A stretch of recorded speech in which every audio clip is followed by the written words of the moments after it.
2019ஆம் ஆண்டில் ரயில்வே துறையில் உள்ள 35,277 காலி பணியிடங்களை நிரப்புவதற்கான அறிவிப்பு பிப்ரவரி 28ஆம் தேதி வெளியிடப்பட்டுள்ளது.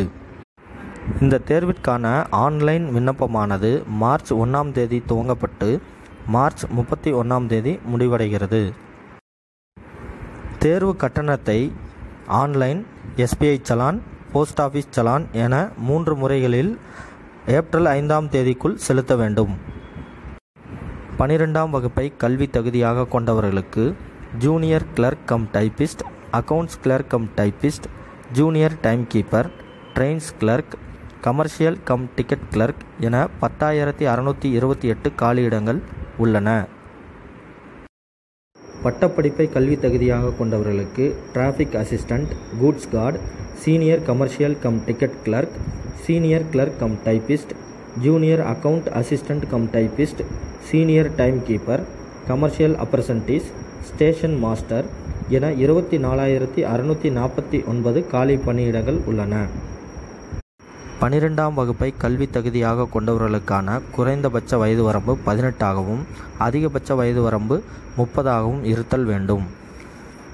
பொது பிரிவினருக்கு ஆகஸ்ட் மாதம் 1989ஆம் ஆண்டுக்கு முன்னதாக பிறந்திருக்கக்கூடாது. OBC பிரிவினருக்கு ஆகஸ்ட் மாதம் 1986க்கு முன்னதாக பிறந்திருக்கக்கூடாது. SC மற்றும் ST வகுப்பினருக்கு ஆகஸ்ட் மாதம் 1984க்கு முன்னதாக பிறந்திருக்கக்கூடாது.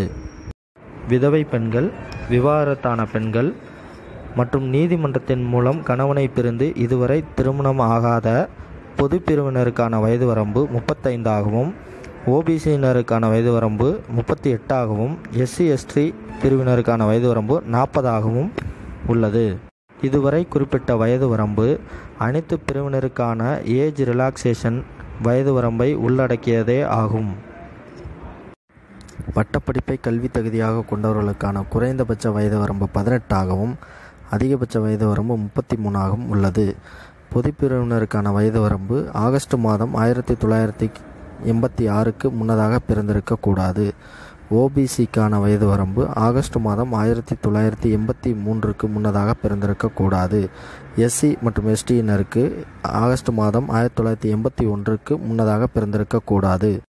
விதவை பெண்கள், கணவனால் கைவிடப்பட்டோர், நீதிமன்றத்தின் மூலம் கணவனை பிரிந்து திருமணம் செய்யாதவர்களுக்கான பொது பிரிவினருக்கான அதிகபட்ச வயது உச்சவரம்பு 35 ஆகவும் OBCயினருக்கு 38 ஆகவும் SC மற்றும் STயினருக்கு 40 வயதாகவும் உள்ளது.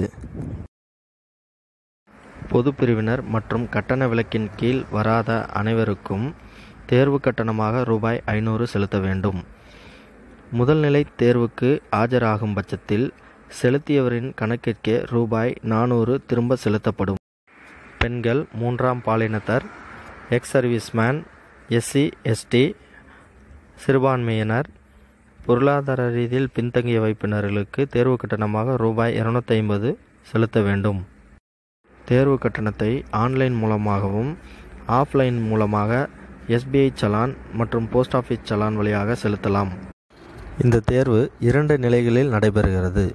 முதல் நிலையில் கம்ப்யூட்டர் பேஸ்டு டெஸ்ட், இரண்டாவது நிலையிலும் கம்ப்யூட்டர் பேஸ்டு டெஸ்ட் மற்றும் typing skill, computer based aptitude, document verification, medical test என 2 பிரிவுகளாக நடைபெறுகிறது. முதல் நிலை தேர்வின் வினாத்தாளானது அறிவிக்கப்பட்ட அனைத்து பதவிகளுக்கும் பொதுவானது. 90 நிமிடங்கள் நடைபெறும் இந்த தேர்வில் ஜெனரல் அவேர்னஸில் 40 கேள்விகளும், மேத்தமெட்டிக்ஸில் 30 கேள்விகளும், ஜெனரல் இன்டெலிஜென்ஸ் அண்ட் ரீசனிங்கில் 30 கேள்விகளும் என மொத்தம் 100 கேள்விகள் கேட்கப்படும். தவறான விடைக்கு நெகட்டிவ் மார்க்கிங் உள்ளது. முதல்நிலை தேர்விற்கான பாடப்பிரிவுகள். இரண்டாம் நிலை தேர்வின் வினாத்தாளானது general awareness 50, mathematics 35, general intelligence and reasoning 35 என 120 கேள்விகளை கொண்ட இந்த வினாத்தாளின் தேர்வு நேரம் 90 நிமிடங்கள். இதற்கும் நெகட்டிவ் மார்க்கிங் சிஸ்டம் உள்ளது. இரண்டாம் நிலை தேர்விற்கான பாடப்பிரிவுகள். அறிவிக்கப்பட்ட அனைத்து பதவிகளுக்கும் மருத்துவ பரிசோதனை நடத்தப்படும். கண் பார்வைத்திறனை பரிசோதித்தலே இந்த மருத்துவ பரிசோதனையின் சிறப்பு அம்சமாகும்.